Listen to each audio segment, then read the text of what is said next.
দাড়িকে ছাঁচে, দাড়িকে কেটে ফেলে, দাড়িকে উপড়ায়, লিল হুসনিল মুগায়্যিরাতি খালাকাল্লাহ, আল্লাহর অভিশাপ ওই ব্যক্তির উপরে, আল্লাহর নবীর অভিশাপ ওই ব্যক্তির উপরে, আল্লাহর ফেরেশতার অভিশাপ ওই ব্যক্তির উপরে, ওয়ান্নাসি আজমাইন, দুনিয়ার সমস্ত লোকের অভিশাপ ওই ব্যক্তির উপরে যে তার দাড়িগুলোকে উপড়ায়, কেটে ফেলে, সুন্দর সেভ করে, ডুপ্লেক্স চুল রাখে, দাড়ি কেটে বাবু সেজে বসে থাকে।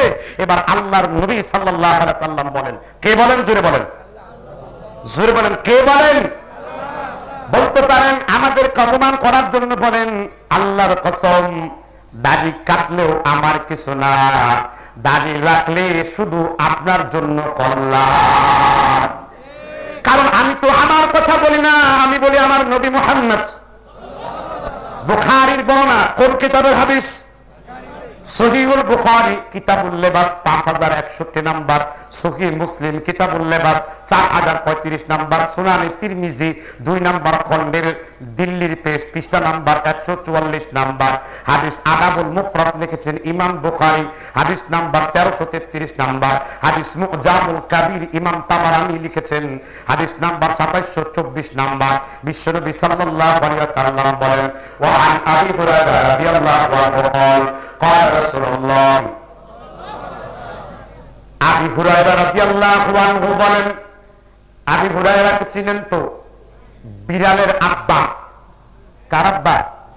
হিরুন মানে কি? বিড়াল। It is the not the name of the Mickey mouse. তুমি কার্টুন ছবি দেখেছো টম এন্ড জেরি, ওই বিড়াল না, the actual cat, very good cat, ভালো বিড়াল। বগলের নিচে বিড়াল রাখতেন। আমার এক বন্ধু বিড়াল আমল করতেছে, আবু হুরায়রা বিড়ালকে মহব্বত করতেন, আমি মহব্বত করে বিড়ালের চুমু খেয়েছি, চুমু খেয়ে 14 দিন কলেরা হাসপাতালে ভর্তি আছি। তো বিড়ালকে মহব্বত করতে গেছে, তোর চুমু খেতে বলেছে। রাসূলের হাদিস কত চমৎকার।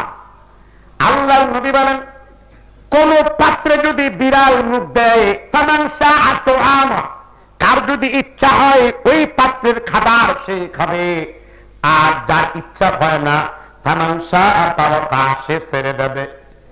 আপনার পাত্রে যদি বিড়ালের মুখ দেয়, যদি আপনার রুচি হয় আপনি খাবেন, আর যদি মনে করেন বিড়ালের লালার মধ্যে হাঁপানি এসমা পোষণ করতে পারে, রোগ জীবাণু আসতে পারে, আপনি ওটা সরিয়ে ফেলতে পারেন। কত চমৎকার আল্লাহ রাব্বুল আলামিন ইসলামের সৌন্দর্যতা রেখেছেন, সুবহানাল্লাহ বলেন। কিন্তু গরিব মানুষ বিড়ালের জুতা খাইলেও কিছু হয় না, আর তুমি ধনী মানুষ, তোমার ছেলে বিড়ালের জুতা খাওয়া লাগে না। বিড়াল দেখলেই তোর ছেলে তোর মেয়ে ডায়রিয়া ডিপথেরিয়া শুরু হয়ে যায়, কারণ গরিবের সাথে খাওয়া মহব্বত। আগে যখন গরিব ছিলাম, ছোট্ট একটা ট্যাবলেট খাইলেই চলতো। এখন যত বেশি টাকাওয়ালা হচ্ছি, এখন স্কয়ার হাসপাতাল ছাড়া কাজ হয় না। ঠিক না বে ঠিক? আল্লাহ সূরা তাগাবুন 16 নম্বর সূরা 64 নম্বর আয়াতে বলেন, তোমরা আল্লাহকে সাধ্যমতো ভয় করো, ওয়ালা ইউকাল্লিফুল্লাহ নাফসান ইল্লা ওয়াসআহা, আল্লাহ তার বান্দার সাধ্যের বাইরে কিছু চাপান না। জালিলুল কদর মুফাসসির মুফতি শাফি তাফসীরে মারিফুল কোরআনে এই দুইটা আয়াতের ব্যাখ্যা করতে যে তিনি লিখেন, আল্লাহ মানুষকে সাধ্যের মধ্যে রোগ দেন, ধনীকে ধনীর সাধ্য মতো দেন। আপনার খরচ করার দরকার 20 লাখ, হাত দিতে বাতিল করে আপনার। আর গরিব মানুষ এত গুস্ত খায়, কিছুই হয় না তার। এটা কে রহমত করে দেয়? কি বুঝতে পারছেন কিনা?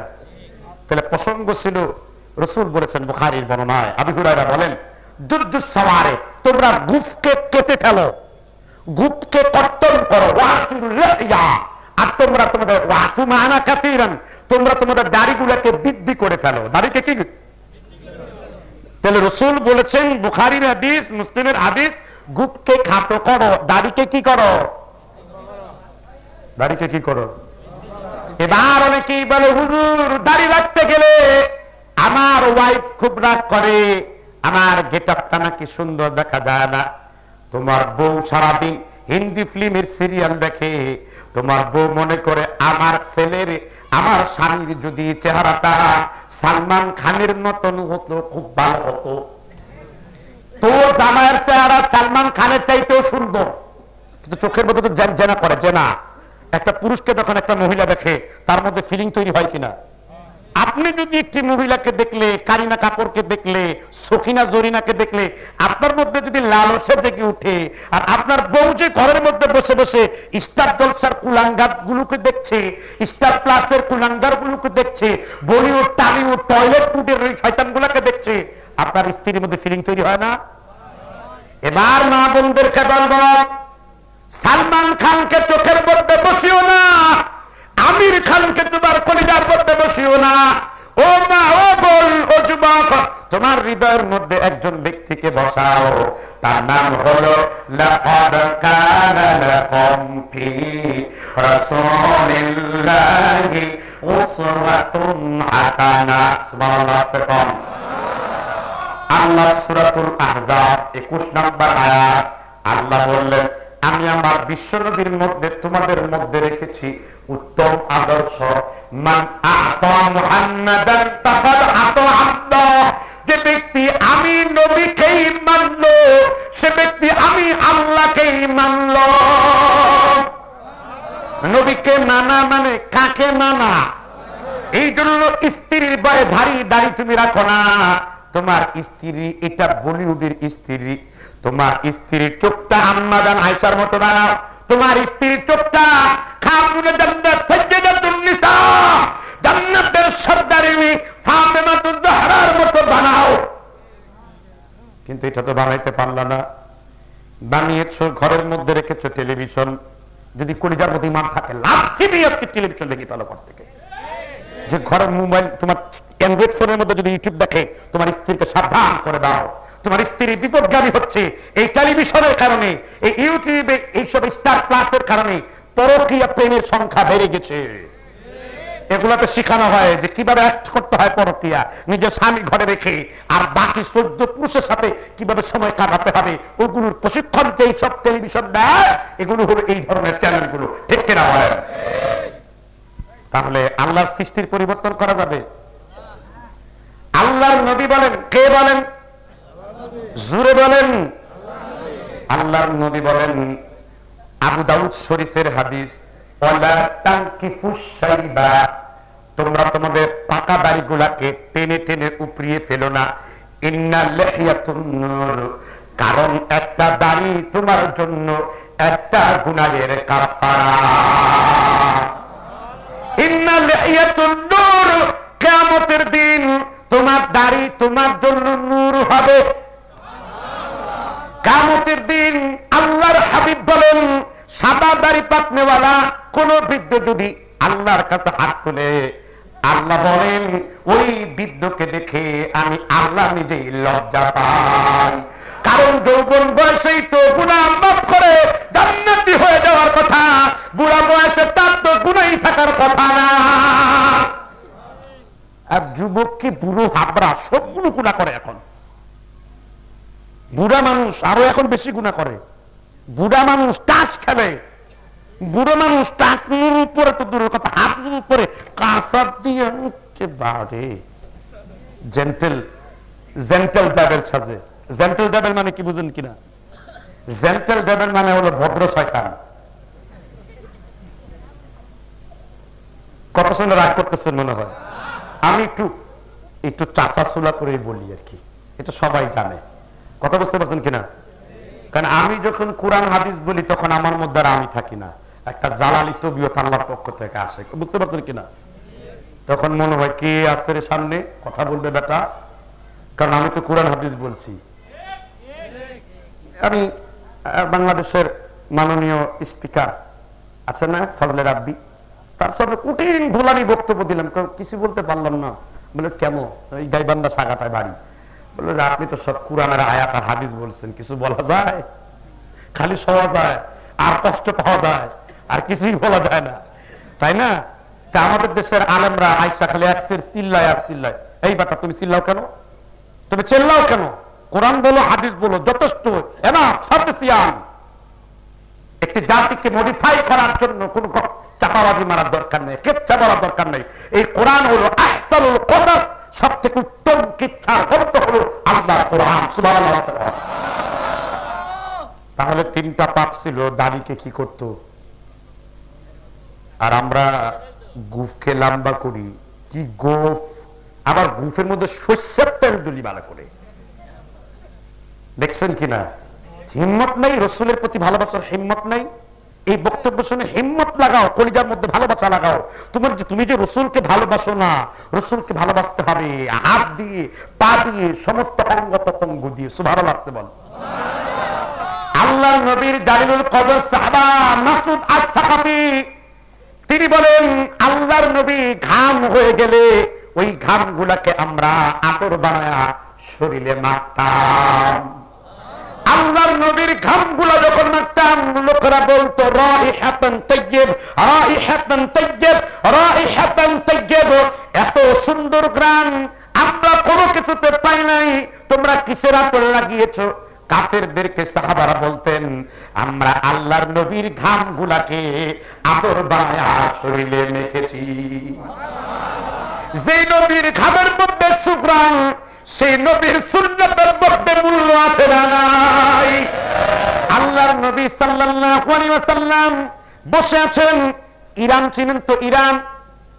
ইরানের দুইজন মেসেঞ্জার, দুইটা দূত। দূত বুঝেন তো? দূত মানে যে চিঠি বরণ করে। Messenger, the career the letter, যিনি চিঠি বহন করে নিয়ে আসে, তাকে কি বলা হয়? দূত বলে। দূত গরুর দুধ, ছাগলের দুধ, পাঠার দুধ না। দুধ খবর যে পৌঁছায়, বুঝতে পারছেন কিনা? একটু শুদ্ধ ভাষা মডিফাই করে বলে বার্তা বাহক, আর একটু মডেলিং করে বলে মেসেঞ্জার। Not understand, understood. যখন আমরা সবাই বুঝি আন্ডারস্টুড, সিঙ্গুলার এম কি প্লুরাল হতে হবে। তো যাও, তা আমরা যখন দূতের কাছে গেলাম, তখন দেখলেন যে দুইজন ব্যক্তি আসতেছে অনেক দূর থেকে, এই বড় বড় মুছ, কিন্তু দাড়ি নাই। রসুলের যুগে কুলাঙ্গার আছে না নাই? তো রাসূল সাল্লাল্লাহু আলাইহি ওয়াসাল্লাম সাহাবীদেরকে বলছেন, এই লোকটার দিকে তাকাবা না। সামনে আসতে জিজ্ঞাসা করছে যে দাড়ি খাটো, গোফ লম্বা কারণ কি? কয় ইরানের আমাদের বাদশা, ইরানের বাদশা বলেছে দাড়িকে লম্বা করতে আর গুফকে খাটো করতে, গুফকে খাটো করতে, দাড়িকে খাটো করতে, গুফকে লম্বা করতে। আর আল্লাহর নবী বললেন, ওয়ালাকিন্না রাব্বা আমারানি, আমার আল্লাহ আমাকে বলছেন, ও মুহাম্মদ যুদ্ধ সাওয়ার কাফিরুল হিয়া, ও মুহাম্মদ গুফকে খাটো করো, দাড়িকে লম্বা করো। তোমার রব বলেছে মুসকে লম্বা করতে, দাড়িকে খাটো করতে। আর আমার মালিক, আমার বাচ্চা, আমার আল্লাহ মহাপরাক্রমশালী আল্লাহ আমাকে বলেছেন, নবী তুমি গুফকে খাটো করো আর দাড়িগুলোকে লম্বা করো। হুজুর কোন জায়গায় হাদিস পাইছেন? সিয়ারু আলামিন নুবালা, ইমাম হাফিজুল হাদিস শামসুদ্দিন যাহাবী 1 নম্বর খণ্ডের 168 নম্বর পৃষ্ঠা হাদিসটি দ্রষ্টব্য। দলিল দরকার বললাম, কিতাবের নাম দরকার দিলাম, হাদিসের আরবি দরকার বললাম। এবার হেদায়েত কার কাছে? আল্লাহ যেদিন আমার ধরবেন, আমি বলবো আল্লাহ আমি চুপায়ের বাসীকে তোমার পক্ষ থেকে আসা শাশ্বত পয়গাম পৌঁছে দিয়েছি, তোমার নবীর কথাগুলো আমি তাদের কাছে পৌঁছে দিয়েছি, কিন্তু তারা মুখকে ফিরিয়ে দিয়েছিল। কথা কি বুঝতে পারছেন কিনা? তাহলে সেই গজব আপনাদের ঘরে আছে না নাই? একটু লম্বা করে মোহাব্বত করে দাড়ি রাখেন তো, দেখেন তো এই দাড়ি আপনার কত ঈমান বৃদ্ধি করে দেয়, কত সম্মান বৃদ্ধি করে দেয়। সুবহানাল্লাহ বলেন। দাড়ি হলো সম্মানের প্রতীক। সিংহ চিনেন তো? সিংহ, সিংহ কেশর ছাড়া সিংহ মনে হবে? সিংহ কেশর মুক্তি দাড়ি, একটা পুরুষ হলো সিংহের মতন। কথা বুঝতে পারছেন কিনা? তাহলে এই কাজের জন্য লোহিত সাগরে তাদেরকে চুবিয়ে মেরা হয়েছিল, সেই একই কাজ আপনারা করেন, তাহলে আপনার উপর গজব আছে না নাই? তাহলে আল্লাহর গজব থেকে বাঁচা দরকার না? এবার আল্লাহর গজব আসার আরো দুইটা জিনিস বলবো, কি বলবো না? আল্লাহর নবী বলছেন, ইদা শারিবাল খামরা, ইদা শারিবাল খামরা, প্রচন্ড পরিমাণ নেশার সংখ্যা যখন বেড়ে যাবে, আল্লাহর গজব ওই সমাজের বুকে আছে না নাই? নেশা আপনার এলাকায় বেশি না কম? এই এলাকায় বাবাপুরের সংখ্যা বেশি না কম? বাবার ডিলারের সংখ্যা বেশি না কম?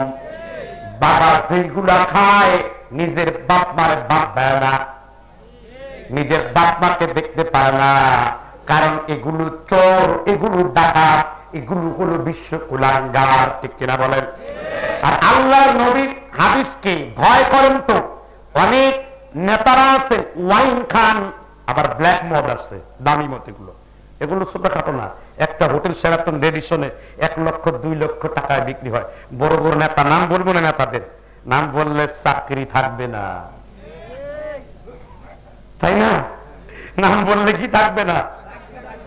হ্যাঁ, নাম বললে উপায় নাই, শ্বশুর বাড়িতে ধরে নিয়ে যাবে, ঠিক না? তো তারা গল্পের সরে সরে বলেছে, কয় আমাদের তো ওয়াইন ছাড়া আর বড় বড় ওই মদের বোতল ছাড়া দিনই চলে না। তারা আবার কবিতা বলে, এই বেলায় মদ পান করে নাও, কাল নিশীথের ভরসা কই, চাঁদনি জাগিবে যুগ যুগ ধরে, আমরা তো রব না সই, নগদ যা পাও হাত পেতে নাও, বাকির খাতায় শূন্য থাক, কিলাম শুনে দুধের বাদ্য মাঝখানে যে বেড়ায় ফাঁক। কবি ওমর খৈয়াম এই কথা বলেছে। এবার যারা গাঁজা, সিগারেট, মদ, হুক্কা, বাবা, গুল, যত রকম নেশাদার দ্রব্য আছে তাদের সাবধান করার জন্য আমার পক্ষ থেকে আমি কথা বলবো না, কারণ আমি প্রথমেই বলেছি আমি আমার জবান থেকে একটি শব্দ আমি আপনার জন্য বলবো না। আল্লাহর নবী সাল্লাল্লাহু রাসূলের নাম নিতে ভালো লাগে না। এখন কিভাবে ভালো লাগে জানেন? ইয়া রাসূলুল্লাহ, ইয়া হাবিবাল্লাহ, ইয়া রাসূলুল্লাহ। জিকির করতে করতে লুঙ্গি খুঁতা খুললা মাথায় বাঁধে, কয় আমগো হুজুর কয় লাভ দিয়া ফাল দিয়া জিকির করো, আল্লাহ খুশি হয়। বসেন বসেন, বৈশা যান, এই জানাবি ঠিক না? ঠিক। তোকে ডান্ডার বাড়ি একটাও শরীরের ভিতরে মারা যাবে, লোহার বাড়ি একটাও মাটিতে পড়বে না, ঠিক কিনা বলেন? আল্লাহর নবী বুখারীর বর্ণনায় তিনি বলেন, মা হুয়া মুদ্দিনু খামরিন, কেউ যদি নেশা খেয়ে মৃত্যুবরণ করে, বাবা, গোল, বিভিন্ন রকম নেশা খেয়ে কেউ যদি মৃত্যুবরণ করে, আল্লাহর নবী বলেন মা হুয়া মুদ্দিনু খামরিন ওয়া ইযা লাকিয়াল্লাহ তাআলা কাআবিদি ওয়াসানিন, সেজন্য মূর্তি পূজক হয়ে আমার আল্লাহর সাথে মিলিত হয়। মূর্তি পূজা করে কোন শ্রেণীর লোকেরা? মূর্তি পূজা কারা করে? আপনাদের এলাকায় মূর্তি পূজার এই আছে না নাই? আহারে, অনেক হিন্দু দাদাদেরকে বলেছি, হিন্দু মানুষকেও বলছি, হিন্দু জিনরেও বলছি। কারা বলছি? হিন্দু মানুষও বলছি, হিন্দু জিনকেও বলছি। আপনি কি মনে করেন খালি মানুষে আমাদের বক্তব্য শুনে? অনেক জিনকেও ধরে পিটাই অনেক সময়, কারণ শয়তানি করে না অনেকের সাথে। কোরআনের সামনে জিনটির আছে খাওয়া। তো আমি বলছি তোমরা মূর্তি পূজা করো কেন? হিন্দু ধর্মে তো মূর্তি পূজার কথা লেখা নাই, আছে? আপনারা পাইলেন কোথায়? নাই, যে কথাটা পাইলেন কই? না যায় না, কথা বলা তো যাবে না। আকিল বেন্ডি কিসারা কি কাফিরাস। হিন্দুদের যে প্রধান ধর্মগ্রন্থ বই শ্রীমদ ভগবত গীতা 41 নম্বর শ্লোকে স্পষ্ট লেখা আছে, অভুনব ধর্মার সনাম শ্রীজাম্যহম জগদহি ধর্মার্ষি শ্রী গ্লানি ভগবতী ভারত, অভুনব ধর্মার্ষি আদি সম্ভাব্যি আদি যুগে যুগে আবদার। এলাকার হিন্দুদেরকে ওয়াজ করতে চাই, আমার যদি হিন্দু কোন ব্রাহ্মণ ঠাকুর মন্ত্রে তুমি যদি ভুল ধরতে পারো, এই মুহূর্তে হিন্দু হয়ে যাব, বাপদাদার ধর্ম পরিত্যাগ করে তোমার জয় ঠাকুরের ধর্ম নেব।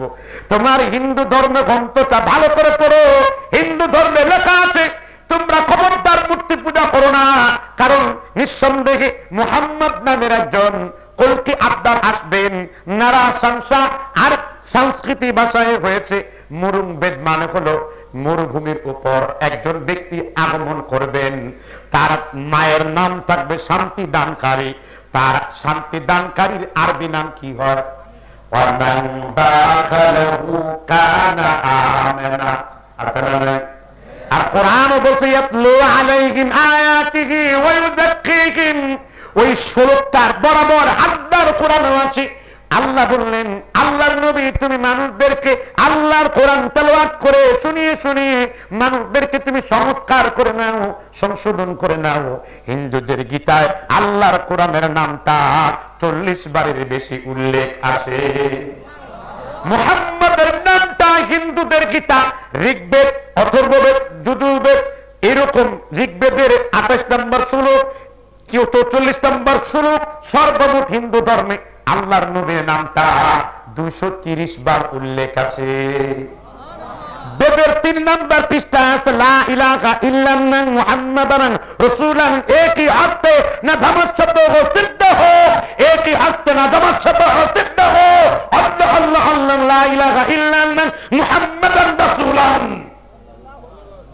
তোমরা এক আল্লাহর ইবাদত করো, এক হত্যি। তোমরা খবরদার খবরদার কোন মূর্তি পূজা করো না। আল্লাহ এক এবং অদ্বিতীয়। এই কোরআন বলছে নুহু তুমি আমার সামনে নৌকা তৈরি করো। হিন্দুদের শ্রীমদ ভাগবত গীতা লেখা আছে সীমান তুমি নৌকা তৈরি করো। নুহুর নাম আছে হিন্দুদের গীতা কি সীমান। সুবহানাল্লাহ, আস্তে কোন। হিন্দুরা যদি তাদের বই পড়তো তাহলে তারা কি হয়ে যেত, কিন্তু বই তো পড়ে না। তাদের ধর্মগ্রন্থ পড়ে কারা? ব্রাহ্মণরা। ব্রাহ্মণরা আবার ফতোয়া দেয় যদি ব্রাহ্মণের অনুমতি ছাড়া হিন্দুদের বই ধরো তুই তো নরকে যাবি, যাবি তো 14 গোষ্ঠী শুদ্ধ নরকে যাবে। দিছে ডর দেয়া। আমাদের লোকাল ল্যাঙ্গুয়েজ এটা, আমাদের এলাকার মাশাআল্লাহ এক এক দেশের এক একটা। হ্যাঁ, সিলেট গেলে সিলেটের কমলার গান গাইতে হয়। কমলা খাইছেন নি হুজুর? সিলেটের ওই কমলার বাগান খাইলে জোড়ায় হকলার পরাণ। আমরা হকল সিলটি, আমরা হকল সিলটি, আমরা হকল সিলটি, আমরা হকল সিলটি। তাই এক এক দেশের এক একটা ভাষা বলি, বুঝতে পারছেন কিনা? এটা আল্লাহর ভেরিয়েশন।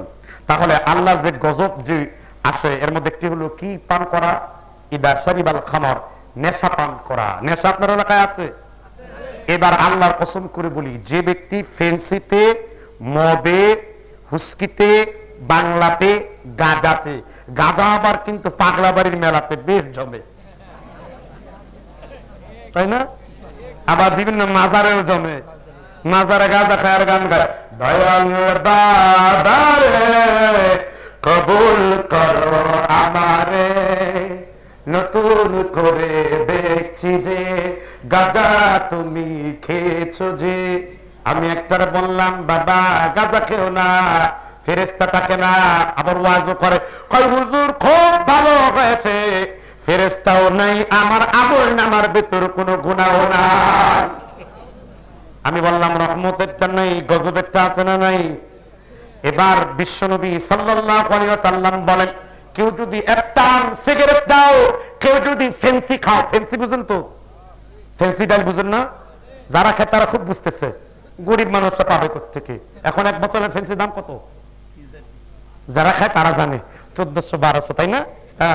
আচ্ছা, এরকম তাই তো। জি, ফেন্সির দাম 1400-1200 টাকা আছে। খায় যারা তারা বুঝে। ফেন্সি খায় আর ফাট করে বুকটা ফাটতে হয় কিছুদিন পরে। মদ খেয়েছে তো, হুশ নাই তো মদ করবে, কথা বুঝতে পারছেন কিনা? আবার তারা নাকি আবার পীর ধরা, আমরা পীরের মুরিদ হয়েছি না? পীর আবার কোরআন নাই, পীর আবার সুলুক দিছে, মদ খামু, হারাম খামু, হাসতে হাসতে বেহেশতে যাবো। তাদের পীররা কয়, হুজুররা পড়ে কালির কোরআন, আমরা পড়ি দিলের কোরআন। তোমরা দিলের কোরআন না পড়লে কালির কোরআন পড়ে আমাদেরকে বুঝবা না। আমি বললাম দিলের কোরআনে কি আছে আর কালির কোরআনে কি আছে? কয় হুজুর কালির কোরআনেও আলিফ আছে, দিলের কোরআনেও আলিফ আছে। আমি বললাম কালির কোরআনের আলিফটা কেমন? কয়েক আলিফ, কালির কোরআনের আলিফ খালি আলিফ, দিলের কোরআনের আলিফ যদি তুমি বুঝো বাবা, তুমি মানব জীবনের বেদ বুঝবা। আমি বললাম দিলের কোরআনে যে আলিফ তুমি পড়েছো, আল্লাহর কালির কোরআনের মধ্যে কোনো নুক্তা নাই, কিন্তু তোমার দিলের কোরআনের আলিফে নুক্তা আছে। আগে তোর নুক্তা দুইটা কাট, তারপরে আমি তোর বুঝাবো। বুঝলেন নাই কথাটা? হ্যাঁ, এদের আবার কোরআন নাই তো, এদের কালির কোরআন আয়াত। আইসি ল্যাংটা, জামু ল্যাংটা। কথা বুঝতে পারছেন কিনা? মানে ওই যে 10 জন ল্যাংটার পিছনে 15 জন ঘুরতেছে, মামুর ভিতর জিনিস আছে। 10 জন কয় জিনিস যা আছে তা তো ঝুলতেই আছে। তোর মামুর ভিতরে কি জিনিস আছে তা তো ঝুলতেই আছে। আর তোর মামু যে কাপড় চুপড় পরে না, তোর মামু যে বেসরিয়া তিন মেয়ারা সরা ফকির, তোর মামু যে প্রেম ভাটা খায়। প্রেম ভাটা বুঝেন নাই? এগুলা বুঝে গেলা বাউল যারা খায় তারা তাদের শরীর জইলা পুইরা ছাই হয়ে যায় মানুষে। একটু গ্রামের একটু লোকাল ল্যাঙ্গুয়েজ ইউজ করলাম, ঠিক কিনা? পুড়ে যাচ্ছে, প্রাণ হচ্ছে। বাউল ইসলামের কেউ না, বাউল আলাদা ধর্ম, হিন্দু না বৌদ্ধ না, বাউলরা নিজেরা লিখেছে। বাউল তথ্য ডক্টর এনায়েতুল করিম 14-16 নম্বর পৃষ্ঠা 10 বলছে বাউলের ধর্ম আলাদা, বাউলের জাত আলাদা। বাউল আলাদা ধর্মের লোক, লালন আলাদা ধর্ম জাতের লোক। লালন হিন্দু না মুসলিমও না। লালন বলছেন তোমরা যেমন বলো লা ইলাহা ইল্লাল্লাহ মুহাম্মাদুর রাসূলুল্লাহ, আমরা বলি লা ইলাহা ইল্লাল্লাহ লালন রাসূলুল্লাহ। এরকম বয়াতি আপনাদের এলাকা থাকতেও পারে, আছে। সি সি সি সি, সবই তো এগুলোই ধরা। শিরক এবং বিদআতের আকরা। এরা মসজিদমুখী হয় না, এরা যুবকদেরকে নারীমুখী করে। এদের মিটিং এ রাতের বেলা নারী হয়, এরা দিনের বেলা গান গায়, রাতের বেলা সাধু সঙ্গ করে। আর তারা গান লিখেছে আত্মতথ্য যে যে রয়েছে ভিব্বকানি সেই হয়েছে লালন বলে কতদিনে পাব গুরুর চরণ দুখানি। অকালের ফল পাকায় লালন, মানে ছোট ছোট মেয়েদের ককালে পাকাচ্ছে কে? ওদের আকারা শুধু মেয়েদের যৌনতা দিয়ে ভরপুর। লালন ফকির বা এই বাউল এটা আলাদা ধর্ম, বাউল হিন্দু না। যেহেতু তাদের বইতে আমি এই কথা বলে মামলা নিমুনি, তাদের বইয়ের উপর দিব মামলা, ওই ব্যাটা খাইব আমি কেন? কথা বুঝতে পারছেন কিনা? বাউল ধর্ম আলাদা ধর্ম, বাউলের সাথে ইসলামের কোন সম্পর্ক। কিন্তু ইদানিং এটা মাথা চারা দিয়ে উঠছিল কেন? উঠছে কিনা চ্যালেঞ্জ করে। এই চ্যালেঞ্জ রে কালো কালো ভুনা কাবাব বানিয়ে ছেড়ে দিয়েছে ভিডিও। 20 লক্ষ ভিউয়ার হয়েছে আমার এই ভিডিওটা। শরীয়ত বয়াতির পাইছেন হয়তো, অনেকে পাইছেন না? তাহলে আর বলার দরকার নেই। তো এগুলো থেকে আপনারা বের হয়ে যান, আল্লাহ হেদায়েত দান করুন। আবার বলুন না, লালন ফকিররা বাউলদের কিছু ভণ্ড আকীদা আছে। বাউলদের প্রথম আকীদা হলো বাউলরা কোরআনকে বিশ্বাস করে না, বাউলরা আল্লাহর নবীকে মানে না। বাউলরা বাউলদের বাউল মানে কি জানেন? আচ্ছা, এখানে কোন আলেম আছেন? আসেন, এখানে অনেক আলেম আছেন তো। বাউল শব্দের অর্থ হলো পুরসাপ। আবু দাউদে শরীরের মধ্যে ছেলেরা পুরসাপ করলে এখানে বাউল শব্দটা দেওয়া আছে। বাউল মানে কি? মূলত ফিলিস্তিন। কি নাম? The English pronunciation is Palestine, ঠিক না? এই ফিলিস্তিনের বাল, বাল নামের একটি দেবতা ছিল। ওই বাল দেবতার যারা অনুসারী, ওই বালের অপ্রবংশ হলো বাউল। ক্লিয়ার? ফিলিস্তিনের বাল থেকে তাদের মধ্যে আছে মৈথুন, সমাচার, হিন্দুদের কিছু নেওয়া। আর বাউলরা কিন্তু হিন্দুদের হিন্দু বলে, মুসলমানদের মুসলমান বলে না। মুসলমানরা বলে জবর জবর, কারণ তারা আবার জাতপাত নাই, কোনো জাতপাত নাই। জাত বুঝেন তো? আমাদের কি জাতপাত আছে কিনা? কিন্তু বাউলদের কোনো কি নাই। তারা আবার গানও লেখছে, যাতে গেল যাতে গেল বামাঞ্চল ডাল বড্ড মুচি, এক ডালেতে হয়ে বসুচি, দেখে শুনে হয় না রুচি। যাতে গেল বলে, ঠিক না? তারপরে আবার তারা ব্যাখ্যা করে, খাতনা দিলে হয় মুসলমান, নারীতে বলো কি বিধান।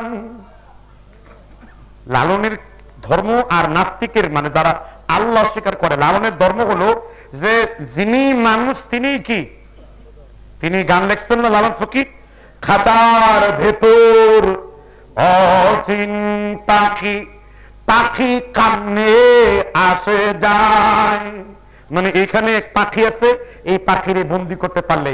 এই জন্য লালন বলে মানুষেরই চিনতে পারিনি, তাহলে আল্লাহরে চিনবো কেমন কইরে। মানে লালনের ধারণা হলো যত কাল্লা আহম্মদের ওই মিমের পর্দা উঠাইয়া দেরে মন, সেটাই আহাত বিরাজ করে জানিও সর্বদন। কথা বুঝতে পারছেন কিনা? এটা লালন আকীদার বহিঃপ্রকাশ। এই লালন ধর্ম অনুসারী যারা, তারা গান বাজনা করে, মেয়েদেরকে নৃত্য করে। এবার আপনি আল্লাহর কসম করে বলুন, আল্লাহর নবী কোন মজমায় ঢোল তবলা বেহায়া তারপর ডুগডুগি নিয়া কোনদিন গান গাইছে কিনা? দয়াল বাবা কেবলা কাবা আয়নার কারিগর, আয়না বসাইয়া বেমের কলবের ভিতর বাবারে, আমার বাবাই আল হাসানি এর কাছে আছে মারফতের খনি, কোন খোয়া যায় নুরানি চাইলে এক নজর, আয়না বসাইয়া বেমের কলবের ভিতর বাবারে। কোনদিন রসুল এটা গাইছে? রসুল বলেছেন হারামাল খামরা ওয়াল মাইসিরা ওয়াল কুবা, হারাম করা হয়েছে নেশাকে, জুয়াকে, হারাম করা হয়েছে মাআসিফ, সমস্ত ধরনের বাদ্যযন্ত্রকে। রসুল বলেছেন সাউতানি মালউনানি ফিদ দুনিয়া ওয়াল আখিরা, দুইটা আওয়াজ হলো অভিশপ্ত আওয়াজ, এর মধ্যে একটি হলো মিজমারুন ইনদা নি'মা ওয়া রান্নাতুন ইনদা মুসিবা, আনন্দের সময় গান বাজনা বাজানো। রাসূল সাল্লাল্লাহু আলাইহি ওয়াসাল্লাম অভিশপ্ত করেছেন যারা গান বাজনা বাজায়। রাসূল আরো বলেছেন লা তাবিউল কাইনা ওয়া লা তাস্তারুহুন্না ওয়া লা তুআল্লিমুহুন্না ওয়া তামানুহুন্না হারামুন, খবরদার গান বাজনা ক্রয় করো না, যারা গায়ক গায়িকা যারা নাচে তাদেরকে তুমি টাকা দিয়ে ভাড়া করো না। এখন আমার প্রশ্ন হলো, নবী যদি গান বাজনাকে নিষিদ্ধ করে আর বাউল যদি গান বাজনাকে সিদ্ধ করে, আর এদের আঁকড়ায় যারা যায়, এদেরকে যারা সমর্থন করে, টুপি রাখে, দাড়ি রাখে, এরা কোন জাতের মুসলমানেরা? আপনারাই বিচার করেন, জোরে বলেন ঠিক কিনা? কিন্তু আপনাদের এলাকায় এগুলো থাকতেও পারে, নাও পারে। যদি থাকে তাহলে খেপে উঠবে। সুতরাং ভাই সব যারা এগুলা করেন তাদেরকে সাবধান করলাম। এই কোরআনের থেকে বড় সত্য কেউ আছে? আল্লাহ এই কোরআনে বলছেন গান বাজনা হারাম, তারা আবার কয় আকাশটা কাঁপছিল কেন, জমিনটা নাচছিল কেন, বড় পীর গাইছিল কেন সেই দিন, করিস না গন্ডগোল, বিল্লাল কেন বাজায় ঢোল। সুরতে দায়াদান, সুরতে পড়ে কোরআন, সুরতে ওয়াজ করে ওয়াজিন, আকাশটা কাঁপছিল কেন, জমিনটা নাচছিল কেন। মাথা ঘুরে যাচ্ছে, এখন অ্যান্টিবায়োটিক পড়ছে না, মাথা এখন হুশ হারায় ফেলছে, কারণ এই নাজায়েজ কাজগুলো আমাদের সমাজে হয় কি হয় না। আর আল্লাহ বলছেন মিনান নাসি মাই ইয়াশতারি লাহওয়াল হাদিস, তোমরা অসার বাক্য গান বাজনা ক্রয় করো না। এজন্য গান বাজনা হালাল না হারাম? জোরে বলেন। আমি বলেছি না রাসূল বলেছেন? আমি বলেছি না আল্লাহ বলেছেন? সুতরাং বাউল সম্পর্কে অল্পতে অনেক বেশি বলে ফেললাম, যাতে আপনারা সাবধানতা অবলম্বন করেন। ওই গান বাজনা বাউলদের থেকে কিন্তু যত গান বাজনা আছে সব গান বাজনার উৎপত্তি। হ্যাঁ, আপনি ইসলামী গান গাইতে পারেন যেগুলোর মধ্যে কোনো কি নাই। আপনি ইসলামী গান গাইলেন, সত্যের সেনানীরা নেবে না বিশ্রাম, আমাদের সংগ্রাম চলবে অবিরাম, সত্যের সেনানীরা নেবে না বিশ্রাম, আমাদের সংগ্রাম চলবে অবিরাম। এই গান গাইলে ইসলামের শক্তি বাড়ে কিনা? আল কোরআনের সৈনিক আমি, নেই তো কোনো ভয়, এক আল্লাহর গোলাম আমি, এই তো পরিচয় আমার, এই তো পরিচয়। আল কোরআনের সৈনিক আমি, নেই তো কোনো ভয়, এক আল্লাহর গোলাম আমি, এই তো পরিচয়। এটা গেলে সব হবে না, কোনো হবে? আপনি ইসলামী গান গান, এগুলো স্পিরিচুয়াল পাওয়ার, ইনক্রিজিং দ্য ঈমান এন্ড ইসলাম, এটা তার ঈমানের আত্মিক শক্তি কি করে দেবে? বাড়িয়ে দেবে। তা শুনবেন কেন? রবীন্দ্রসঙ্গীত কানের মধ্যে লাগিয়ে সকালবেলা মেয়েকে রবীন্দ্রসঙ্গীত শোনার জন্য পাঠাও। এখন তো আবার বনশ্রী ওই যে এই ধাক্কায় গ্রামেও লেগেছে, আমার পরাণে জাগাতায় তুমি তাই গা। আর পহেলা বৈশাখের দিন সেই দিন আবার মুসলমান থেকে আবার বাঙালি হয়ে যায়। আমাদের পরিচয় কি? আমাদের পরিচয় কি? মুসলিম। আমরা কি মুসলিম, বাঙালি আমাদের পরিচিতি, কিন্তু আমরা শরীয়ত বহির্ভূত কোনো কাজ করব না। কথা বুঝতে পারছেন কিনা? শরীয়ত বহির্ভূত কোনো কাজ করা আমাদের জন্য কিনা জায়েজ না। আল্লাহ তাআলা আমাদেরকে বুঝবার তৌফিক দান করুন। আল্লাহ তাআলা আমাদের যুব শক্তিকে এইগুলো থেকে রক্ষা করুন, বলেন আমিন। এবার সর্বশেষ একটি পয়েন্ট নিয়ে আলোচনা শেষ করব। শেষ করে দেব না আলোচনা চালাবো? বাইরে একটু লাগছে আগুন মনে হয়, তাই না? আগুন লাগছে না? আপনারা আগুনের পক্ষে না বিপক্ষে? আমরা হকের পক্ষে। আমরা কিসের পক্ষে? হকের পক্ষে। আমরা কোনো দলকে মেনশন করিনি। এই ভণ্ডামি থেকে বের হতে হবে আপনাদেরকে। আমরা এখানে যত আলেম আছেন সমস্ত আলেমদেরকে এই ব্যাপারে একমত হতে হবে, কারণ এই জাহিলিয়াত গুলোর মোকাবেলা করতে হবে। আপনি আস্তে আমিন বলেন না জোরে আমিন বলেন, এটা আমাদের ঘরোয়া ঝগড়া। আপনি 8 রাকাত পড়েন না 20 রাকাত পড়েন, এটা ঘরোয়া ঝগড়া। আপনি 6 তাকবীর ঈদের নামাজ পড়েন, তাকবীরাতুল ঈদের না 12 তাকবীর পড়েন, এটা আমার ঘরোয়া ঝগড়া। আপনি নামাজের মধ্যে রফাইদান করেন না কি করেন না, এটা ঘরোয়া ঝগড়া। এটা উত্তম অনুত্তমের ঝগড়া, এটা ঘরোয়া আলেমদের বলার বিষয়। কিন্তু যে সমস্ত জিনিস কবর পূজা, মাজার পূজা, পীর পূজা, পীরকে শ্রদ্ধা করা, গান বাজনা প্রমোট করা, এটা আমাদের ঈমান ইসলামের ঝগড়া। এটার বিরুদ্ধে যদি, এটার পক্ষে যদি আপনারা না থাকতে পারেন, আপনার পরিবার ভেতর কোনো ঈমান নাই। ঠিক কিনা বলুন? এগুলোর বিরুদ্ধে সঠিকভাবে বলতে হবে, ঈমানদের সত্যার হতে হবে এই বিষয়গুলো নিয়ে। এবং যারা সুদী মহল আছেন, শিক্ষিত মহল আছেন, যারা যুবক আছেন, তাদেরকে সতর্ক থাকতে হবে, কোন ভণ্ডামি সমাজের মধ্যে হতে দেওয়া।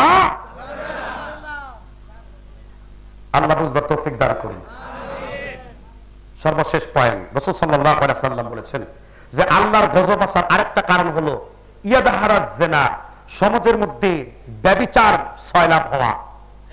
ব্যভিচার আছে না নাই? বেশি না কম? আমি পুরুষদের জন্য বক্তব্য করি না, নারীদের জন্য বক্তব্য করি না।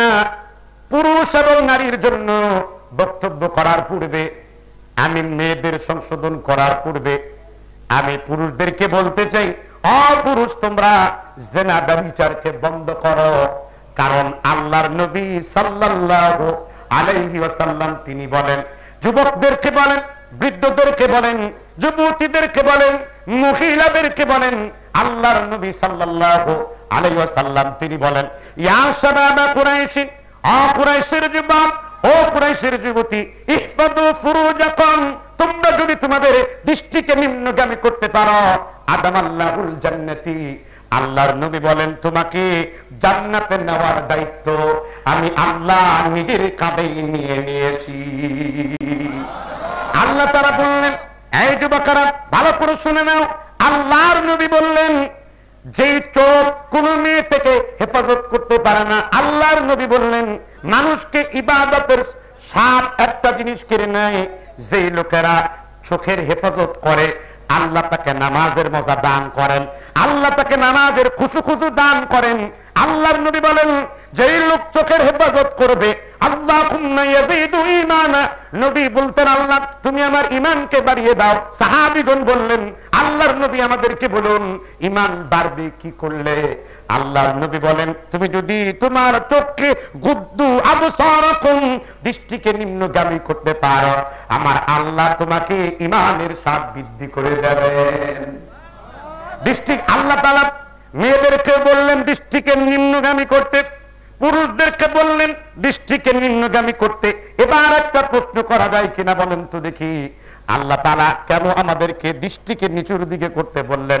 আল্লাহর কাছে ওয়াজ আছে না নাই? আল্লাহ বললেন যালিকা আসকানা, দৃষ্টি নিম্নগামী করলে এটা তোমাদের অন্তরের পবিত্রতা, তোমাদের গুপ্তাঙ্গের পবিত্রতা রক্ষা করবে। মাওলানা আশরাফ আলী থানভী রাহমাতুল্লাহ আলাইহি বলেন 12,000 রাকাত তাহাজ্জুদের চাইতে 12,000 রাকাত তাহাজ্জুদের চাইতে একটা দৃষ্টি শক্তির হেফাজত করা আমার আল্লাহর কাছে বেশি সওয়াবের কাম। 12,000 রাকাত তাহাজ্জুদ পড়ার চাইতে মেয়েদের থেকে নিজের চোখ হেফাজত করার সওয়াবের কাজ। কিন্তু আমার এখানে বসে আছে অনেক যুবকরা আছে, অনেক বৃদ্ধরা আছে, এখানে দায়ুস শব্দ শুনছেন তো, দায়ুস চিনেন? দায়ুস, দায়ুস কাকে বলে বলতে পারবেন কেউ? দায়ুসের পরিচিতিটি কি আপনি জানেন? রাসূল বলেন 3 প্রকার ব্যক্তি জান্নাতে যাবে না, এর মধ্যে দ্বিতীয় প্রকার হলো আদ-দায়ুস। সাহাবীগণ বললেন, রাসূল বললেন আদ-দায়ুস লা ইয়াদখুলুল জান্নাতি, দায়ুস কখনো জান্নাতে। সাহাবীগণ বললেন, ও আল্লাহর নবী, মা মানা দায়ুস, আমাদেরকে বলুন দায়ুস কাকে বলে? আল্লাহর নবী বললেন, যে পুরুষের স্ত্রী 14 জন পুরুষ ছাড়া 15 জনের সাথে দেখা করে, শরীয়তের দৃষ্টিতে ওই মহিলা আর ওই পুরুষকে দায়ুস বলে গণ্য করা হয়।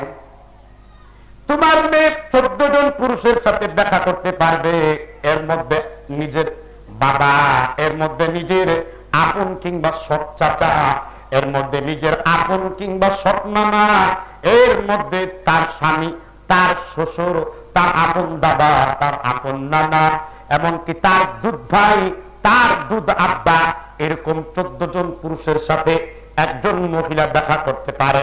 আল্লাহর কসম করে বলি, যদি 14 জন পুরুষ ছাড়া তোমার স্ত্রী অন্য কোন পুরুষদেরকে তার শরীরের অঙ্গ দেখায়, নামাজ রোজা করে কোনো লাভ নাই, হজ করে কোনো লাভ নাই, দাড়ি লম্বা রেখেও কোনো লাভ নাই, কারণ তোমার স্বামী, তোমার চাচা, তোমার স্ত্রী দুইজনে দায়ুস বলে গণ্য হয়।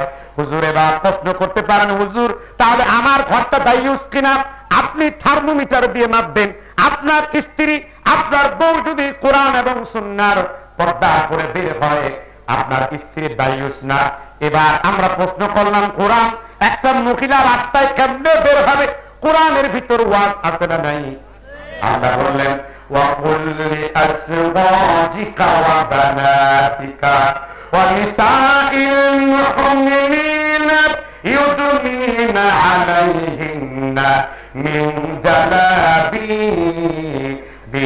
جَلَابِيبِهِنَّ। সুবহানাল্লাহ কইবেন না? আল্লাহ বললেন, আমার মা, আমার বোন, তোমার কানে যদি আমার আল্লাহর আয়াতটা পৌঁছায়, সূরাতুল আহজাবের 36 নম্বর আয়াত, আল্লাহ বললেন একজন মহিলা যখন রাস্তার মধ্যে বের হবে, তখন এমন কাপড় পরিধান করবে একেবারে চুলের গোড়া থেকে নিয়ে পায়ের তালু পর্যন্ত যেন ঢাকা রাখা যায়। আল্লাহ তাআলা বললেন কোরআনুল কারীমের ভিতরে মহিলারা জিলবাব পরিধান করবে। অনেক মহিলাদেরকে দেখবেন আপনার এলাকায় শাড়ি আর ব্লাউজ পরে নামাজ আদায় করে। আল্লাহর কসম করে বলি, আল্লাহর কসম করে বলি, আল্লাহর কসম করে বলি, শুধুমাত্র শাড়ি ব্লাউজ পরে যদি আমার কোন মা, আমার কোন বোন নামাজ আদায় করে, এক ওয়াক্ত নামাজ আমার আল্লাহ কিন্তু কবুল করবেন না। আম্মা জান আয়েশা সিদ্দিকা সুনানে তিরমিজি 1301 নম্বর হাদিসের ভিতরে বলেন, লাম তুকবালুস সালাহ ইল্লা বিহাইদিন ইল্লা বিখুমরিন।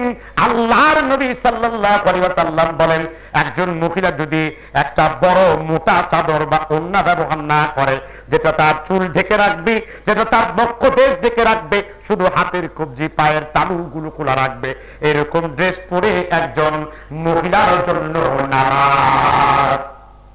শুধু শাড়ি ব্লাউজ অ্যালাউড না। শাড়ি ব্লাউজ হিন্দুদের পোশাক, আর তার থেকে পার্থক্য করার জন্য তার উপরে মোটা চাদর উন্না পরে হিন্দু থেকে মুসলিমদের কি করতে হবে? মাওলানা আশরাফ আলী থানভী রাহমাতুল্লাহ আলাইহি বেহেশতি গাওহর এবং ইমদাদুল মুফতিইন আক্কা মাসালা আওরুন কাহালের মধ্যে মুফতি তাকি উসমানী দামাত বারকাতুহু উনি এই আলোচনাগুলো করেছেন। তো এই জন্য আমি এই কথাটা স্পষ্ট করতে বলতে চাই যে মহিলাদের খাস পর্দা করতে হবে, মহিলাদের আসল পর্দা করতে হবে, মহিলাদের প্রকৃত পর্দা করতে হবে। মহিলারা 14 জন ছাড়া, অথচ দেখেন আপনাদের ঘরে আপনার স্ত্রী খাস পর্দা করে না। আপনি বিয়ে শাদীতে যাচ্ছেন, আপনি বিয়ে শাদীতে আপনার স্ত্রীকে বেপর্দা করে নিয়ে যাচ্ছেন, আপনি গুনাহ মনে করছেন না। মুসলমানের দাওয়াতে যাচ্ছেন, ফেসবুকে নিজের স্ত্রীর ছবি লাখ লাখ কোটি কোটি লোককে সেলফি তুলে আপনি দেখাচ্ছেন, মনে হচ্ছে আপনার স্ত্রী যেন স্ত্রী নয়, ও যেন চিড়িয়াখানার জন্তু বা জীব, তাকে প্রদর্শনী করাচ্ছেন আপনি। এখানে তো খুব ঠিক ঠিক বলছেন, কিন্তু আগামীকালকে নিজের বউকে যে বুলবুলির মতন পালিশ করে ছোটটাকে মশারির মতো পাতলা কাপড় যে পরিয়ে আপনি টিস্যু কাপড় পরিয়ে যে রাস্তায় হেঁটে যাবেন, এলাকার জনগণ যে আপনার বউকে দেখে নেবে, তখন ঠিক ঠিক বলেন কোথায়? শুনুন, ঠিক বলা সহজ, কিন্তু এলেমকে, জ্ঞানকে আমলে পরিণত করা খুব কঠিন। এজন্য আমি আগেই বলছি, শুনলেই কি করতে হবে? মানতে হবে। আজকে শুনেছেন, আমার মা শুনেছে, আমার বোন শুনেছে, আমার যুবতী বোনের কানে পৌঁছে গেছে।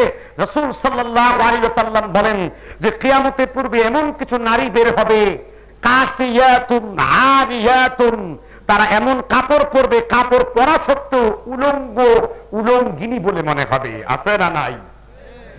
উপরেও খালি, নিচেও খালি, মাঝখানে শুধু জুরা তালি। এমন বোরকা পরে, বোরকার ভিতর যা আছে সব একেবারে ধবধবে পরিষ্কার দেখা যায়। আল্লাহর হাবিব সাল্লাল্লাহু ওয়াজু বৃদ্ধর দিকে, আপনারাও কি বুড়া হয়ে গেলেন নাকি? রাসূলুল্লাহ, আপনারও শালি আছে, আমার হাবিবের শালি আছে, আল্লাহর নবী দাঁড়িয়ে আছেন, আল্লাহর নবীর শালি আসমা বিনতে আবি বকর পাতলা কাপড় পরে আছে। জিবরাইল কানে কানে বললেন, আল্লাহর নবী আপনি কিন্তু আপনার শালির দিকে তাকাবেন না, কারণ এমন কাপড় পরেছে তার দিকে তাকানো কোনো পুরুষের জন্য জায়েজ নাই। আল্লাহর নবী মুখটা ঘুরিয়ে বললেন, আসমা, আল্লাহ বিল্লাহি তাল্লাহি, আল্লাহর কসম করে বলি আসমা, যেই মহিলা পর পুরুষকে আকৃষ্ট করার জন্য নিজের পেট পিঠ দেখিয়ে কোন পুরুষকে যদি আকৃষ্ট করার জন্য এমন কোন পোশাক পরে, আল্লাহর নবী বলেন লা ইয়ারিহুনা রাইহাতাল জান্নাতি, ওই মহিলা জান্নাতে যাবে না, জান্নাতের ঘ্রাণ ওই মহিলার নাকের সামনে পর্যন্ত লাগবে না। যদিও জান্নাতের ঘ্রাণ 500 বছর তথা 35 লক্ষ বছরের দূরত্ব থেকে একজন জান্নাতি অনুভব করতে পারে। লা ইয়ারিহুনা রাইহাতাল জান্নাতি, ওই মহিলা জান্নাতে যাবে না। কোন মহিলা? কাসিয়াতুন আরিয়াতুন, পাতলা কাপড় পরে উলঙ্গনি হবে, কাসনামাতিল বুখতিল ইদাফিল আমুকুন্না।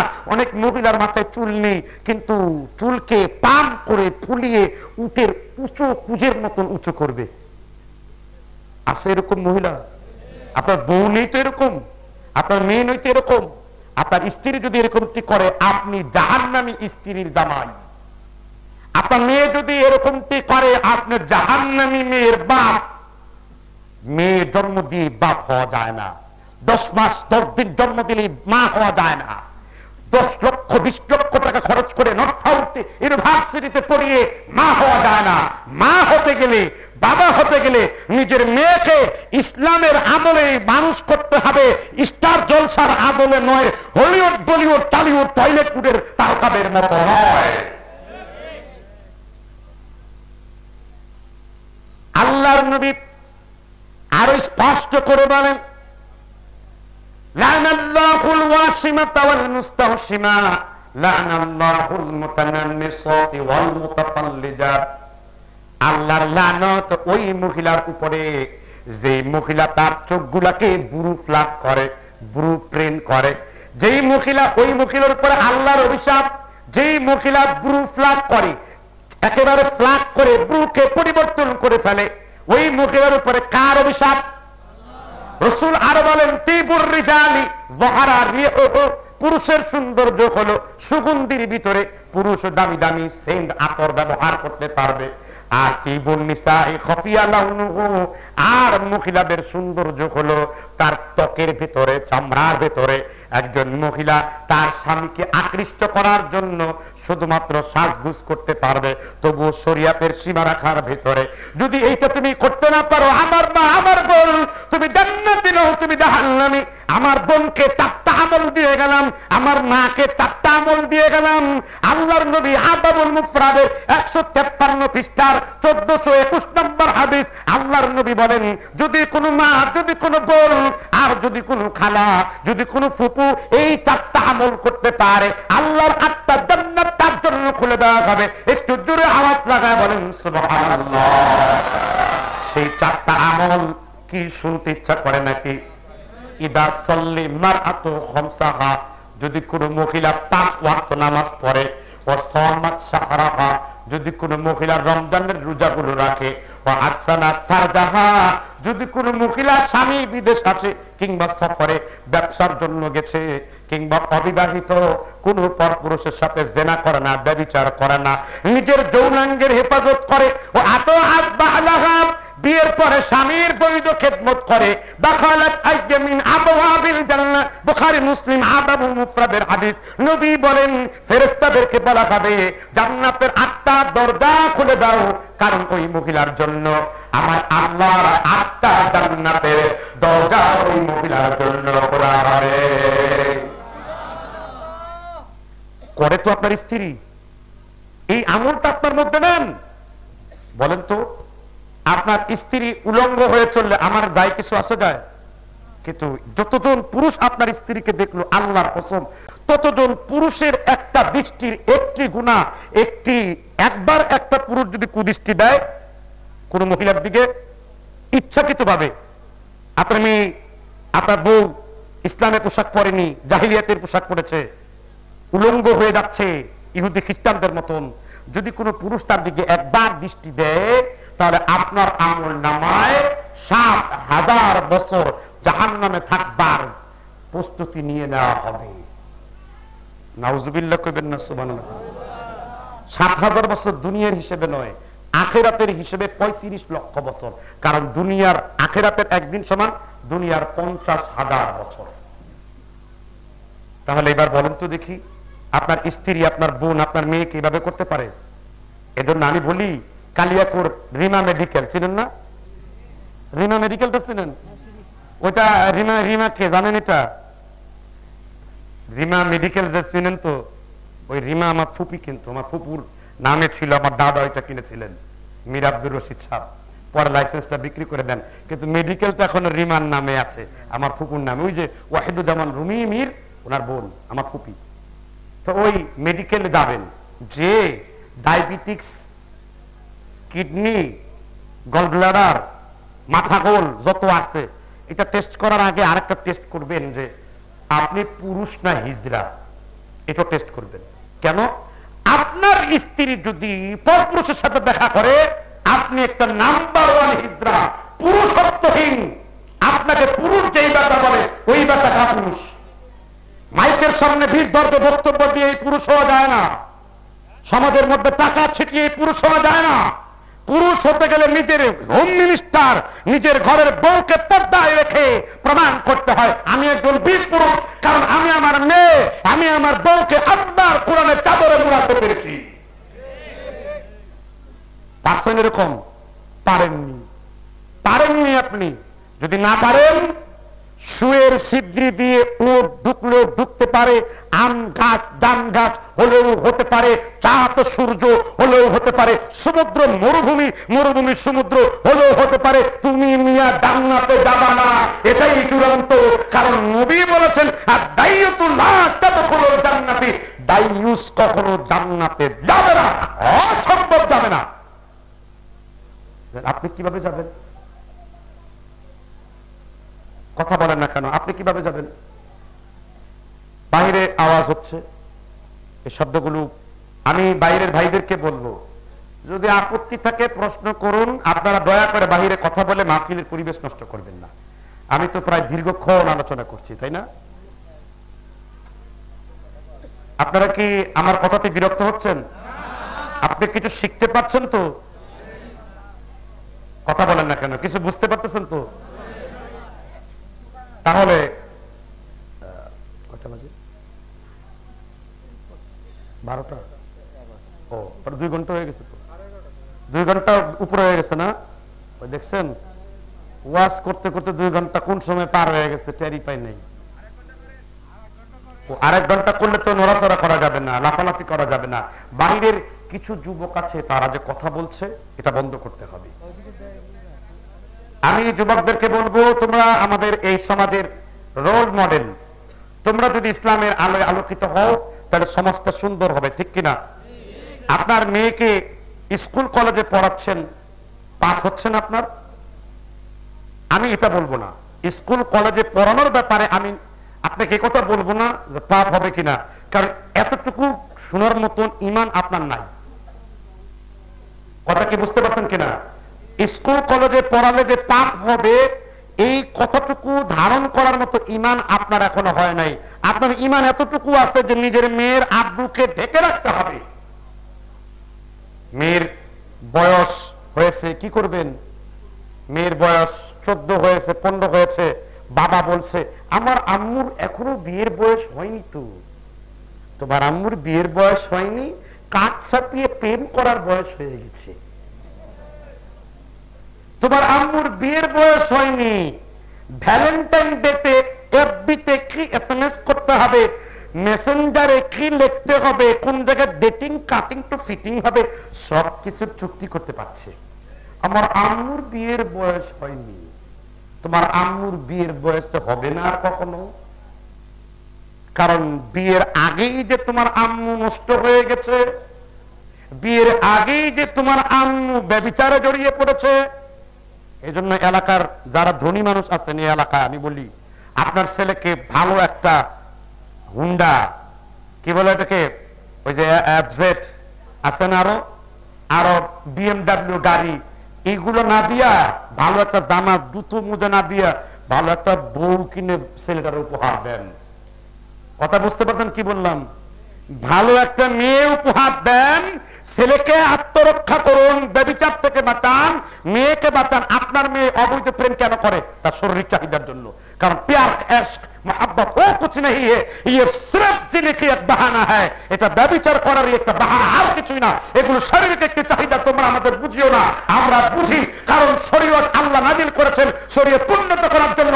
শারআ লাকুম মিনাদ দীনি মা ওয়াসা বিহি নূহা ওয়ান নাবিয়্যা ওয়াহাইনা। এইজন্য যেই লোকের মেয়ে বিয়ে হয়েছে কালকে থেকে বিয়ের পাতা লাগান, বিয়ের খবর লাগান। মেয়েকে উপযুক্ত হওয়ার সাথে সাথে বিয়ে দিয়ে দিন, ছেলেকে উপযুক্ত হওয়ার সাথে সাথে বিয়ে দিয়ে দিন। ফামান রাগিবা আন নিকাহি, কেউ যদি বিয়ে থেকে মুখ ফিরিয়ে নেয় ফালাইসা মিন্নি, সে আমি নবীর উম্মত নয়। আর নিকাহ নিসফুদ্দিন, বিয়ে হলো একটা মুসলমানের ঈমানের অর্ধেক।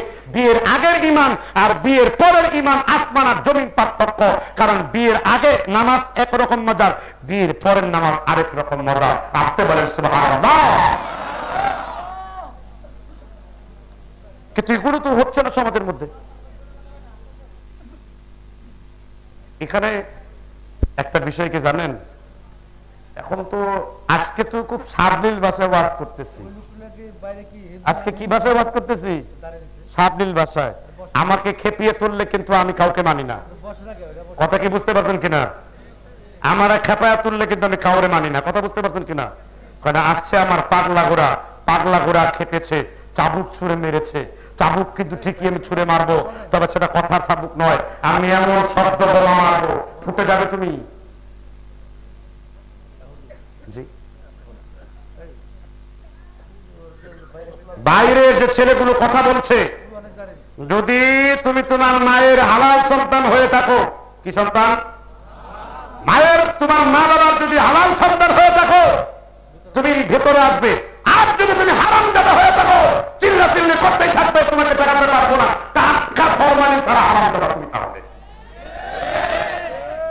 এবার কথা বলে প্রমাণ করো তুমি হালাল না হারাম। দেখি তো, দেখি তুমি চিল্লাও দেখি। এবার যেটা চিল্লাবে ওর ডিএনএ টেস্ট করে দেখবেন যে ওর বেনামাজির সন্তান। বেনামাজির সন্তান হলো ফরমালিন ছাড়া হারামজাদা। যেগুলো দাঁড়িয়ে আছে, এই ছেলেরা, এই ছেলেরা, এই ছেলেরা ভিতরে আসো, এই ছেলে, ও দৌড়ে পালাচ্ছে, জানি তো। এগুলো ভালো লাগে না, ভালো লাগবে কেমনে? আসসালামু আলাইকুম বিয়ান সাহেব, কেমন আছেন বিয়ান সাহেব? বুকে বড় জ্বালা, কিসের জ্বালা বিয়ান সাহেব? নয়া প্রেমের জ্বালা।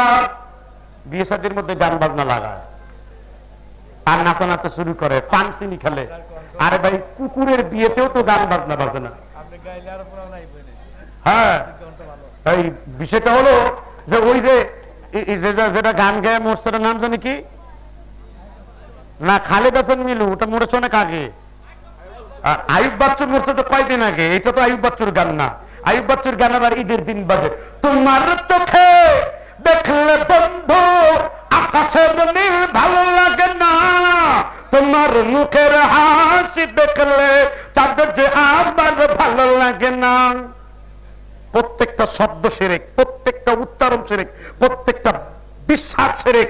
কারণ তোমার চোখে দেখলে বন্ধু আকাশের নীল ভালো লাগে না, তুই জান্নাতের মেয়েরে দেখলে না কথা কবি। কথা কি বুঝতে পারছেন কিনা?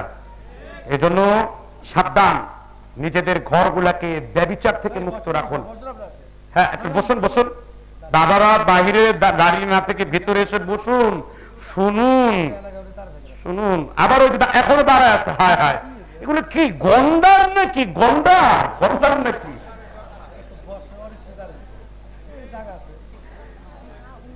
আরে ভাই, কথাই বে বুঝে না, এত দিল দিয়ে কথা কইতেছি, আমার কথাই লাগে না কানের মধ্যে। সরম মরম নাই নাকি? সিন্নি মিন্নির কথা কইতেছিলি, সিন্নি মিন্নির দিলে কথা কইতেছিলি, কথাই বের লাগে না কানে। কথা শুই না বে মাথা ঘুরে যাওয়ার কথা। কথা বুঝতে পারছেন কিনা? হ্যাঁ, অনেক কথা বলতে হয়, অনেক কথা শিখতে হয়, ঠিক না? আমাদের গুড়াটার কালিয়াকুড়ে না, আমাদের গুড়াটা কিন্তু ঢাকাতে, তা কি জানেন? তাই না? মীর আব্দুর রশিদের বাবার নাম মীর নাজিমউদ্দিন, ওনার বাড়িটা ধামরাইতে, তাই না? আমরা তো একসময় ধামরাই ছিলাম। তো যাও, ব্যভিচারকে বন্ধ করতে হবে। ব্যভিচার বন্ধ করতে পারবেন কিনা বলুন? জেনা বন্ধ করতে পারবেন কিনা বলুন? জেনা বন্ধ করতে পারবেন কিনা? একটা খুব সুন্দর সম্পূরক, বা আমাদের সংসদ আছে না, সম্পূরক প্রশ্ন মাননীয় স্পিকার, আমার একটা ব্রিজ দরকার, মাননীয় ব্রিজ, আমার একটা স্পিকার দরকার, আছে না সম্পূরক প্রশ্ন। গ্রামবাসীর মধ্যে মিল মোহাব্বত বাড়াতে কিছু কথা বললে খুশি হব। গ্রামবাসীর মধ্যে মিল মোহাব্বত বাড়ার সব থেকে বড় জিনিস কি বলেন তো? এই কোরআন। গ্রামের মধ্যে দুইটা জিনিস খুব বেশি, ভিলেজ পলিটিক্স, গ্রাম রাজনীতিতে। একটি হলো হাসাদ, হিংসা, কি? আরেকটা হলো গীবত, পরনিন্দা। আজকে এই কথা কোন উমুকে উনার গীবত উনি করবো, উনার গীবত উনি করবো, মানে গীবতটা ঘিবাতে পরিণত হয়ে গেছে। ঘিবাত বুঝেন তো? ঘিবাত মজা না অমজা? ঘি বেশি করে খাইবেন, ঘি ভাত। রাসূল সাল্লাল্লাহু আলাইহি ওয়াসাল্লাম বলেন, আল গীবাত শাদ্দু মিনাজ জিনা, গীবত হলো জিনার থেকে মারাত্মক অপরাধ। লা ইয়াসখার কওমুম মিন কওমিন আসা, তোমরা মানুষকে ব্যঙ্গাত্মক নামে দেখো না। ওয়াইলুল লিকুল্লি হুমাযাতিল লুমাযা, তোমরা মানুষের সামনে এবং পশ্চাতে গীবত করো না, পরনিন্দা করো না। কিন্তু 6 জায়গায় গীবত করা জায়েজ আছে। কয় জায়গায়? জোরে বলেন। এটা এই ফতোয়া আমাদের দেশের লোকরা জানে না। গীবত 2 প্রকার, জায়েজ গীবত। গীবত 2 প্রকার, জায়েজ গীবত, নাজায়েজ গীবত। 6 জায়গায় গীবত করা জায়েজ আছে। কয় জায়গায়? এই 6 জায়গার বাইরে গীবত করা হারাম। এর মধ্যে একটি হলো, রাসূল সাল্লাল্লাহু আলাইহি ওয়াসাল্লামের কাছে একজন মহিলা বিয়ের প্রস্তাব নিয়ে এসেছেন। হে আল্লাহর নবী, আমাকে 2 জন ব্যক্তি বিয়ের প্রস্তাব দিয়েছেন, একজন হলো মুয়াবিয়া রাদিয়াল্লাহু তাআলা আনহু, আরেকজন আবু জাহাম। রাসূল বলেছেন, তুমি মুয়াবিয়াকে বিয়ে করো না, কারণ তিনি ব্যক্তিগতভাবে একটু কৃপণ, ও তোমাকে ঠিকমতো খেতে দিতে পারবে না। রাসূল মুয়াবিয়ার অনুপস্থিতিতে গীবত করছেন, ঠিক কিনা? আর আবু জাহামকে বিয়ে করো না, আবু জাহাম একটা লাঠি পিছনে নিয়ে ঘুরে, কখন বউ পেটাবে, বউ পেটানোটা তার রসুমে পরিণত হয়ে গেছে। তাহলে রাসূল সাল্লাল্লাহু আলাইহি ওয়াসাল্লাম তার পিছনে গীবত করেছেন কেন? আল্লাহ গীবত করেন নাই ফেরাউনের গীবত করেন নাই? ইযহাব ইলা ফিরআউনা ইন্নাহু তাগা, ফিরআউন হলো সীমালঙ্ঘনকারী। আল্লাহ আবু লাহাবের গীবত করেন নাই? তাব্বাত ইয়াদা আবি লাহাব, ধ্বংস হোক আবু লাহাবের 2 হাত। নাস্তিকের গীবত, কাফেরের গীবত, শরীয়ত বিরোধী কোনো কাজ যদি কেউ করে, তার পরিচয় গীবতের মাধ্যমে করে দেওয়া আপনার জন্য ওয়াজিব। যদি রাষ্ট্রপ্রধান অথবা এলাকার প্রধান হয়, তিনি যদি শরীয়ত বহির্ভূত কোনো কাজ করে, তার গীবত পরিচয় করে দেওয়া আপনার জন্য ফরজ। যদি কোনো ছেলে বাবা খায়, ওই বাবা খুরের বিচারটা তার পিতামাতার কাছে দেওয়া আপনার জন্য ফরজ। আপনি যদি কোনো মাসাইল জানতে চান বিচারকের কাছে যান, বিচারকের কাছে মামলা লিখতে গেলে আপনার অপর পক্ষের যদি ভুল থাকে সেই ভুলটা আপনার জন্য তুলে ধরা কি এই 6 জায়গায় আপনার জন্য গীবত করা জায়েজ আছে। গীবত জায়েজও শিখতে হবে, গীবত না জায়েজও শিখতে হবে। আমার দেশের লোকেরা গীবতই জানে না, গীবত কাকে বলে এটাই বুঝে না। গীবত মানে পরনিন্দা করা। তো গ্রাম গঞ্জে শান্তির জন্য সর্বপ্রথম হলো হাসাদ, অন্তরের হিংসাটা দূর করতে হবে, অন্যের ভুলকে ক্ষমা করার মতো মানসিকতা তৈরি করতে হবে। মান সালিমাল মুসলিমুন মিন লিসানিহি ওয়া ইয়াদিহি, একজন প্রকৃত ঈমানদার তাকেই বলে যার জবান এবং হাত দ্বারা আরেকজন মুসলিম নিরাপদ থাকে। একটু সুবহানাল্লাহ বলেন। আমরা অনেকেই মহব্বত করি না, চাচার সাথে ভাতিজার কোনো মিল নাই, ভাইয়ের সাথে ভাইয়ের কোনো মিল নাই। কিসের দ্বন্দ্ব? সম্পত্তি নিয়ে দ্বন্দ্ব। অনেকে জোরপূর্বক জমিনকে আমরা ঠেলে দেই। রাসূল সাল্লাল্লাহু আলাইহি সাল্লাম বলেছেন, মানে তাতো আশিবরাম মিনাল আরদি তুলমান, কেউ যদি জুলুম করে কার এক গীবত জমি কেড়ে নেয়, কিয়ামতের দিন তাকে 7 তবক আসমান ঝুলিয়ে দেওয়া হবে।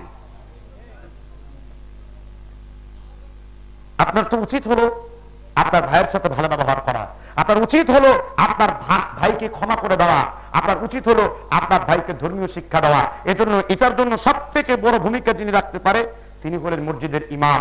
মসজিদের ইমামের দায়িত্ব হলো খুতবার মধ্যে মুসলিম ভ্রাতৃত্ব বন্ধন, মুসলিম ভাবারহুড, ইখওয়ানুল মুসলিমিন, মুসলিমদের মধ্যে কিভাবে ভ্রাতৃত্ব তৈরি হবে, প্রতিবেশীর হক কি, নিজের ভাইয়ের হক কি, নিজের বোনের হক কি।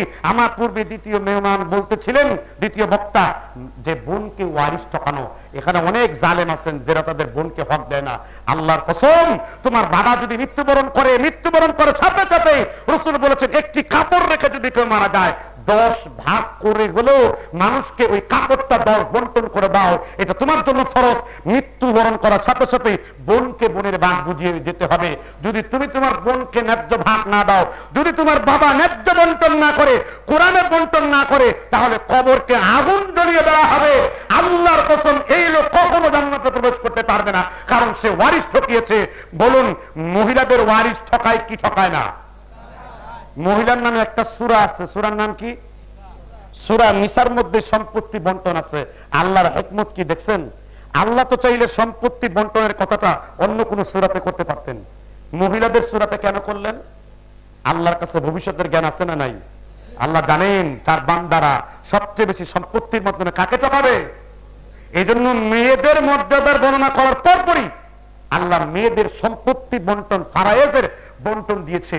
রাসূল বলেছেন সাল্লাল্লাহু আলাইহি ওয়াসাল্লাম, যে ব্যক্তি ইসলামী ফারায়েজ বুঝলো সে ইসলামের 4 ভাগের 3 ভাগ বুঝে ফেললো। কারণ ফারায়েজের মধ্যে আল্লাহ ইলম রেখেছেন, আর ফারায়েজের মধ্যে আল্লাহ ইলম ঢেলে দিয়েছেন। কারণ ফারায়েজ এই সমাজের সবথেকে বড় সমস্যা।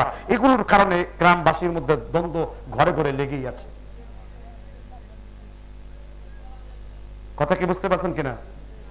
যাই হোক, সম্মানিত উপস্থিতি, অনেকক্ষণ ধরে আলোচনা করলাম, প্রায় 2 ঘন্টা, অনেক অধিকতর সময় ধরে 2.5 ঘন্টার মতো। কথা কি বুঝতে পারছেন কিনা? আমি শেষ করে দিলে ভালো হবে।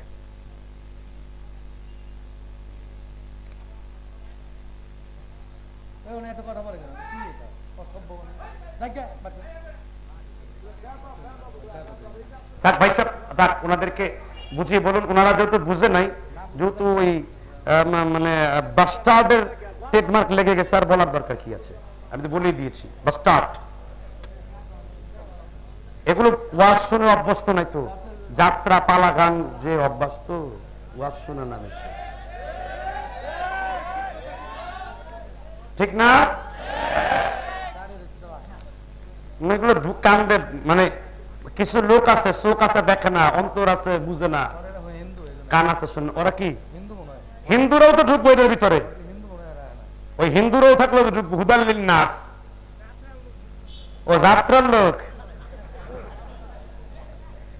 এরা ওই যে নাটিয়া পাড়াতে 14 ভ্যালেন্টাইন ডে মাহফিল করতেছে, প্রাইভেট কার নিয়ে ঢুকতেছি, কয় বিরাট নাটক আছে, নাটকের বিশেষ আকর্ষণ এক জাত ডানা কাটা পরি। আমি মাহফিলে যে এটা তুলছি, এলাকায় কি মাতবর নাই? মাতবরের গোষ্ঠী কিলাই আমি? মাতবরি কিসের মাতবরি? যে মাতবরি ইসলাম চলে না। তোমার মাতবরি যদি ইসলামের পক্ষে না থাকে, তোমার মাতবরি যদি অশ্লীলতা বন্ধ না হয়, যাত্রা গান বন্ধ না হয়,